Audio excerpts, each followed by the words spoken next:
Page 6 now, the Clinton Foundation scandal. It is clear that there was a quid pro quo at the Clinton Foundation. Large donors received political help from the Clintons, including when Hillary was Secretary of State. They donated millions and millions of dollars. And so now the foundation's CEO is admitting that there were maybe some errors made on how it listed government donors on his tax returns. That is just the tip of the Clinton Foundation scandal iceberg. The issue here, the Clinton pushback on this now is there's not a shred of evidence that we did anything wrong.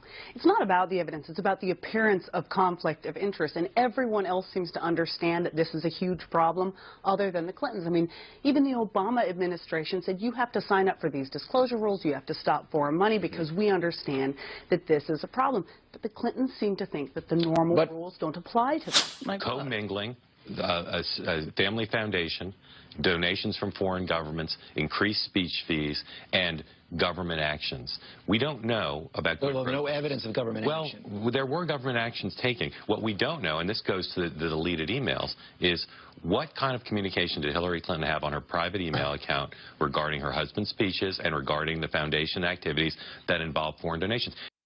Great point. Now, at the very least, there's a conflict of interest here. At most, what the Clintons have done is criminal and borderline treason. So where's the Justice Department investigation here? Where are the hearings in Congress? Does anyone in government care? Joining me now, author, speaker, strategic consultant, and Daily Ledger contributor T.J. O'Hara.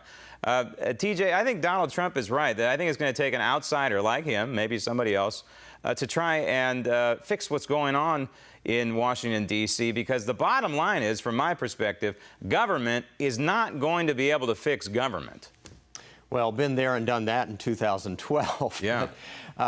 Paul Ryan and Patty Murray have introduced some bipartisan legislation in the House and the Senate, where they serve respectively, to try and create a more effective government. And what they're doing is putting an emphasis on merged data. The only problem with this, that's where the logic gets a little bit lean, because what they're doing is allowing the party leaders in the House and the Senate to pick 3 representatives on a 15-person committee each, and then 3 more picked by the president. So you're likely to get a 15-member hyper-partisan committee, and you're going to spend 15 months and $3 million trying to find out how to become effective. And the interesting thing is, when you look at the agencies that are also going to be involved, the only one that's left out, the Government Accountability Office. I think it's the word accountability that scares them. Government waste overlap, it's somewhere in the neighborhood of 200, maybe $300 billion, probably more than that. They just, they can't even figure out a way to audit the Pentagon, so it is a mess. Speaking of the Pentagon and military activities, there's a prisoner in Gitmo right now who wants out for whatever reasons. But don't you think if he just waits long enough, Barack Obama will release him along with all the others? Well, this is the former bodyguard of Osama bin Laden, and also an individual who has links to Khalid Sheikh Mohammed, the architect of the 9/11 attacks. He's been identified as an indefinite detainee. In other words, he's extremely dangerous, but there isn't enough information to be able to take him to trial. What's interesting is this person is, first of all, the longest-running hunger striker. This guy hasn't had a Happy Meal in like 9 years.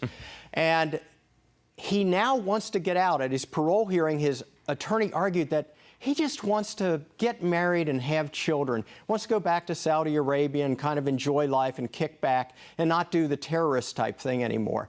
So, you know, I don't know what's going to happen with this. I'm assuming that they're going to refuse it. When you think about it, they could keep him in Gitmo. He can't cost very much. He doesn't eat a lot of food.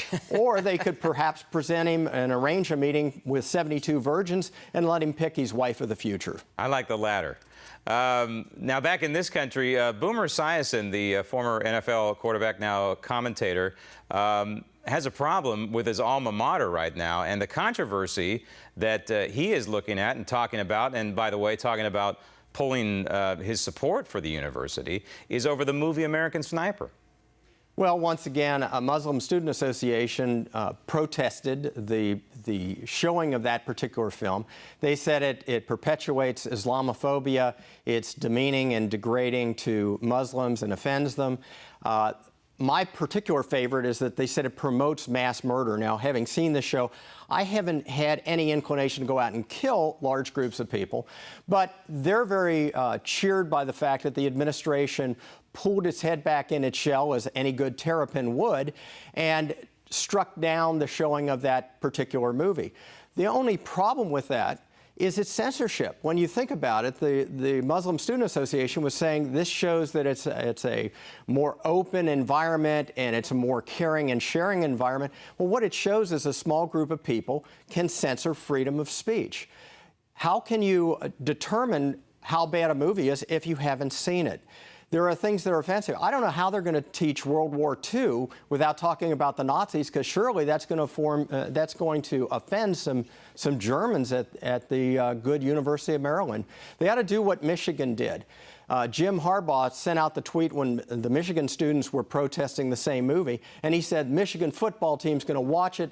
We're proud of Chris Kyle. We're proud of America. And if that offends anybody, so be it. Yeah. Maybe Maryland just needs a new football coach. And maybe they need to grow a spine. You know, we had on this program last week, TJ, the surgeon who removed the slug from Ronald Reagan's lung, and it was a fascinating interview. And he revealed to us exactly how close Ronald Reagan came to dying 34 years ago after being shot by John Hinckley. Are we all now, 34 years later, supposed to forget all this and this disposable society and just allow John Hinckley to get out of jail and forget about that he almost killed the 40th president of the United States? Well, you have to remember he was found not guilty by reason of insanity, so he's been in an institution for those 34 years. He comes up for an evaluation every now and then, and just recently there was one where they're considering letting him go on an ongoing basis. Now he's allowed out for about half of each month, and he spends the time in a gated community with his mother. But the interesting thing is, they're arguing that he's recovered now. They should just let him go free. And at a National Association for the Mentally Ill, he's met a girlfriend.